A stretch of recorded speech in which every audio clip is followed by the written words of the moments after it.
दालबंदी press club के सामने SBK के पास कैंडिडेट्स ने अपने मुतालबात के हक में मुजाहरा किया, जिसमें सियासी व सिविल सोसाइटी और तलबा ने बड़ी तादाद में शिरकत की। मुजाहरीन से शाह मकसूद नोतेज़ी, अमानुल्लाह ममसनी, मलिक ज़ादा, शबीर अहमद ममसनी, हाजी अब्दुर्रहमान रैकी, दाद करीम आज़ाद ने खिताब किया।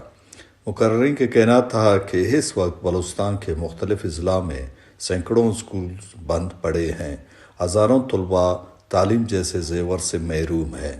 ज़िले चागी में 100 से ज़ायद स्कूल बंद हैं।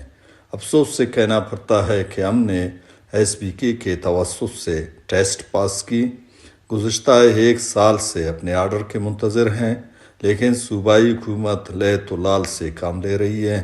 हम अपना case high court, supreme court से जीत चुके हैं, लेकिन सूबाई हुकूमत जानबूझकर हमारे आर्डर रोके रखा है, जबकि सूबाई हुकूमत सियासी बुनियादों पर कॉन्ट्रैक्ट पर भर्ती कर रही है, जो कि काबिल मज़म्मत अमल है। मुजाहिरीन से नेशनल पार्टी के लेबर सेक्रेटरी सरदार रफ़ीक शेर बलोच का कहना था, मैं पार्टी मुकम्मल साथ है, नेशनल पार्टी साथ है, पीएसओ साथ है, मगर शर्त है कि शुमा वायदे ना अदारा वायदे ने ये गरीब आदमी भाई पोस्टिंग का नहीं निकले अगर ना पुट्टे गुड़म्मा गुड़ेशा वो स्टार्टगन चाहे पैयाजाम अभी शटल डाउन अभी या बलूचिस्तान असम्बली देना एहतजाजी भी अम्मा मुकम्मल गुड़ेशा वो स्टार्टगन।